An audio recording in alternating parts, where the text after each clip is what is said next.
When the person you love betrays you, but you discover your own strength. Betrayed, hurt, but alive, the journey that changed my life.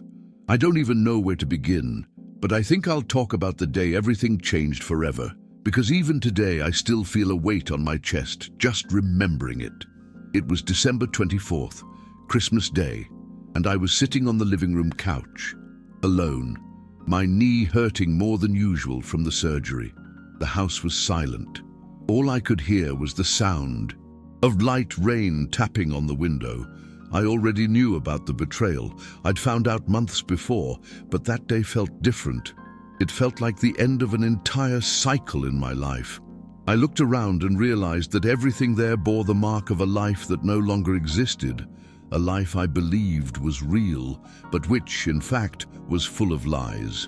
I felt a mixture of anger, sadness, shame, and even a certain relief at finally having made the decision to leave. It was as if, in that moment, the fear had disappeared, as if the emptiness I'd carried had given way to a strange, almost painful, but necessary courage. I didn't cry, but I was shaking. My whole body felt on alert, as if it were about to go to war. But the war was just me against everything that had been destroying me inside for months. My name is Bernardo. I'm 46 years old, and for a long time I thought I'd built the perfect life with my wife Susanna. We met as teenagers, grew up together, learned to be adults together, been through a lot, and I never imagined that one day the person I chose to live with me would be the one to bring me down. When I discovered she was cheating on me with a younger co-worker, it was as if everything I believed in had been ripped from me. It wasn't just the betrayal. It was the disrespect, the cold way she hid everything and still smiled at me as if nothing was happening. The worst part is that when we find out, the world doesn't stop. You wake up the next day, have to eat, work, deal with the pain from the surgery, and the even greater pain of realizing that the life you believed to be solid was just a facade. I felt ashamed, not only of her but of myself, for having believed so much, for having given so much of myself. I saw myself as weak, dependent, and grounded. But on that Christmas day, everything that was shame began to turn into strength. I remember exactly the moment I realized I couldn't put it off any longer. I was sitting there staring at the unlit Christmas tree, the same tree we put up together every year, but that year she wouldn't even put up with me. I had prepared for months, saving documents, organizing my accounts, talking to my lawyer, but there was always that little bit of fear inside me, that voice saying, "Can you handle it? Isn't it better to swallow this pain and carry on?" But that day, I understood that carrying on was dying slowly. I could no longer live inside a lie, fooling myself, pretending everything was fine when in fact I was falling apart inside. And it was at that moment that an almost frightening clarity hit. I stood up, even with the pain in my knee, grabbed the briefcase with everything I needed and sat back down, waiting for her to arrive. I knew there was no turning back from that point on, and for the first time in a long time, I wasn't afraid. I was ready. It hurt, but it was a pain that came with a taste of freedom, of survival. When she walked into the house, I could see on her face that she hadn't expected to see me there like that, calm, firm. I didn't scream, I didn't cry, I didn't make a scene. I just looked at her and told her I knew everything, that it had been months, and that I had been waiting for the right moment to put an end to it. I showed her the evidence not to humiliate her, but to make it clear that it wasn't a rumor, that there was no room for lies at that moment. She tried to explain herself, started talking quickly, getting tangled up, saying it was a mistake, that she didn't want to lose me. But I listened to it all with a calm I didn't even know I possessed. I had cried alone enough. I had already torn myself apart inside, alone enough. And this wasn't about her anymore. It was about me. I needed to leave there with my head held high. I needed to prove to myself that I still had control over my life. And for the first time, I felt I did. Not because I was gaining anything, but because I was freeing myself from something that was slowly killing me. I told her I was leaving, that everything was legally settled, that she could keep the house, the furniture. I didn't want a fight. I just wanted peace. She cried, despaired, tried to hold on to my arm, but there was no going back. I grabbed my things, put them in the car that had been loaded since early, and before leaving, I looked at the living room, the sofa, the unlit tree, and felt a weight lift from my body. I was sad, devastated, tired, but at the same time, I was free, and that's priceless. I didn't leave there a broken man.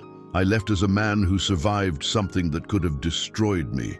And in that moment, driving alone on Christmas Eve with the city full of lights and families gathered together, I was finally able to breathe deeply without feeling the pain in my chest.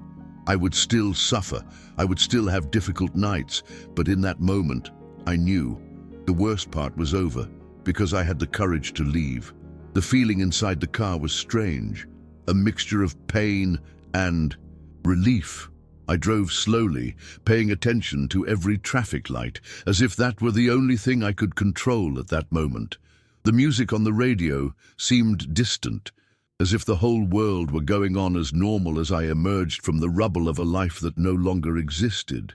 I remember stopping the car in front of a square and standing there for a while, watching families passing by, children running, people carrying gifts.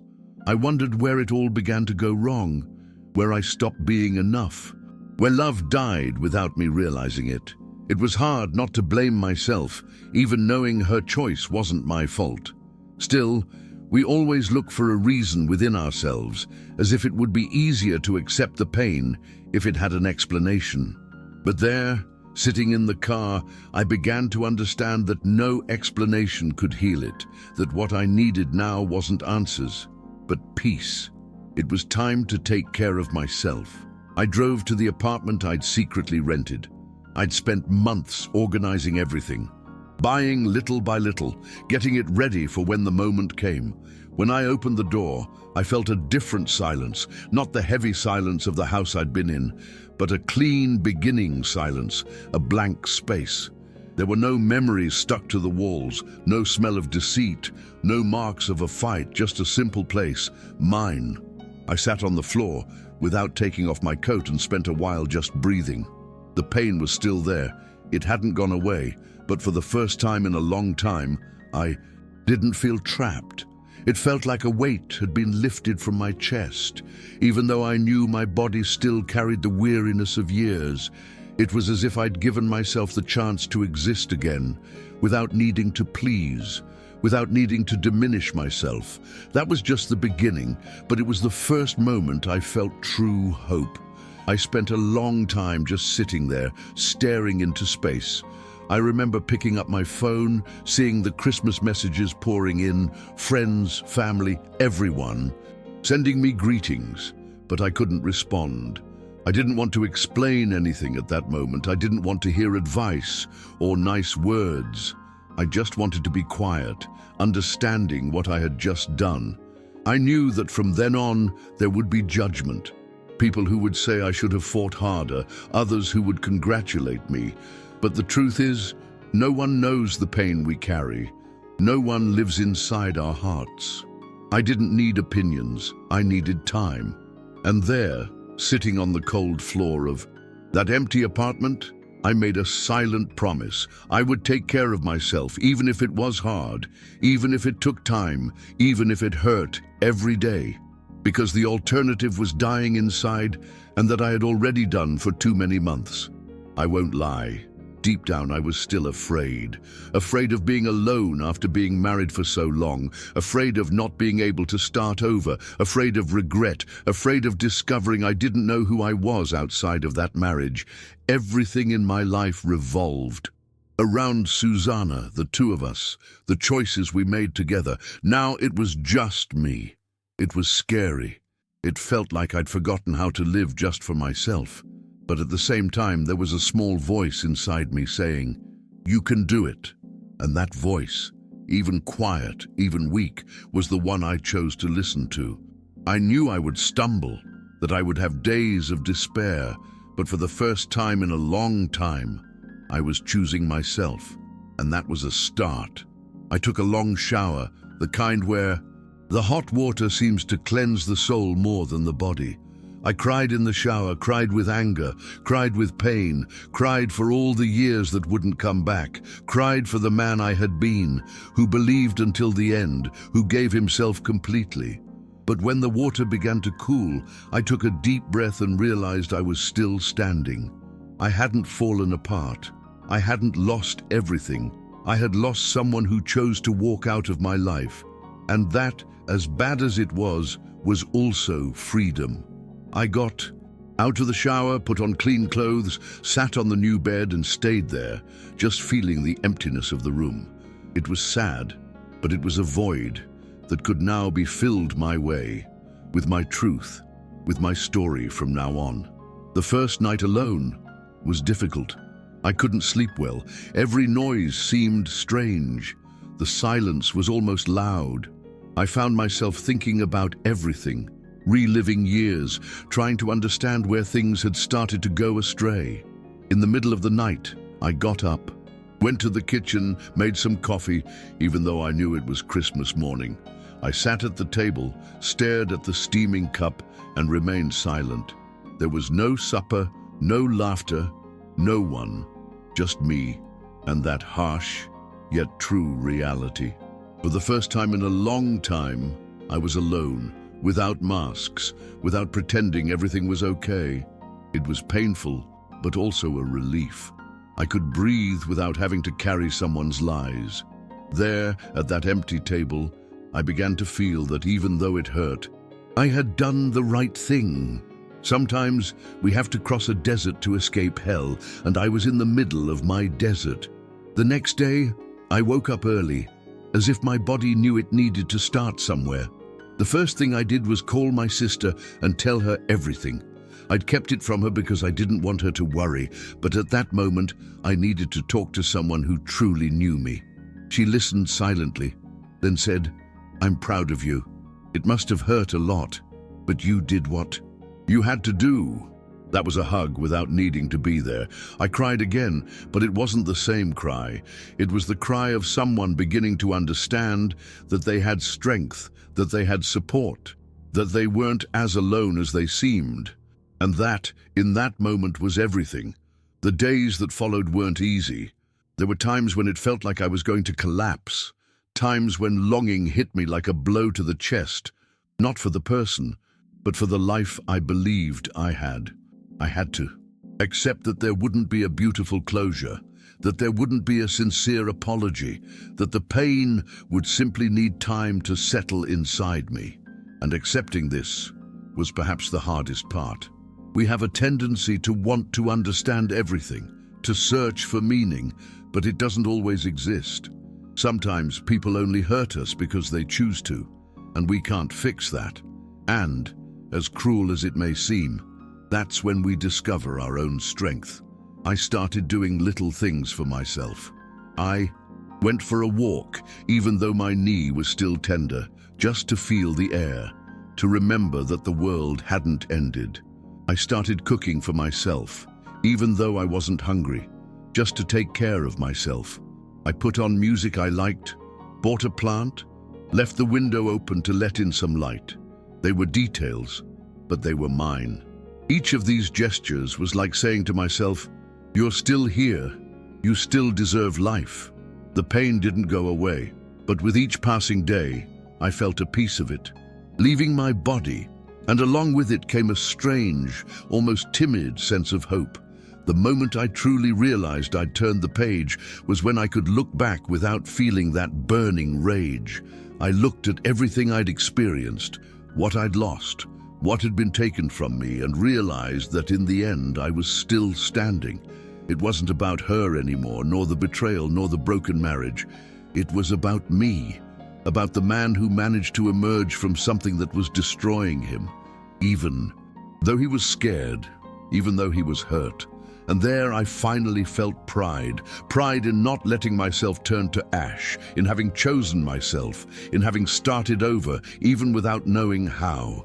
And in that moment, Sitting on the new couch, with the city already calm after Christmas, I took a deep breath and thought, I'm alive, and that's enough for today. A few days later, the house began to feel different. The silence no longer weighed so heavily.